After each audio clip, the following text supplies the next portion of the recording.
Hi, ako si Kai. Tamad pero may pangarap. Kaya tara, samahan niyo ako. Ayan, at yun na life as a good student, gagawa tayo ng assignment kahit tinatamad tayo.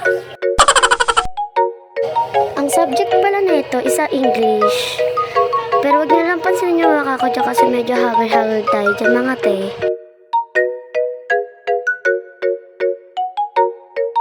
Kunyari nagsusulat pero yung sulat niya napakapangit. Char. Pasensya na nga kayo nyo sa mga din napakaingay dito sa paligid ko. Sorry guys, dahil napakapangit ang background ko today. Kasi guys, mini vlog lang tayo. Hindi ko naman po talaga dapat ito i-video. Actually, nakaraang vlog ko pa po ito. And wag nyo na rin pansinin yung mukha ko dito dahil nga napakaseryoso ko na sa mga oras na to. Hala, ang OA. Seryoso daw. Char. Gumawa ako ng video dahil na-inspire ako kay Basuday niyang vlogger. Na-inspire ako kasi why not naman mag-iisang vlogger din ako.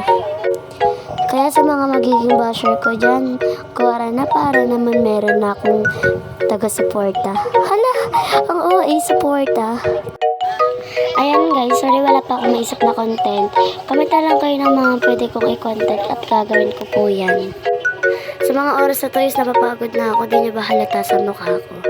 Hala, napagod siya bes.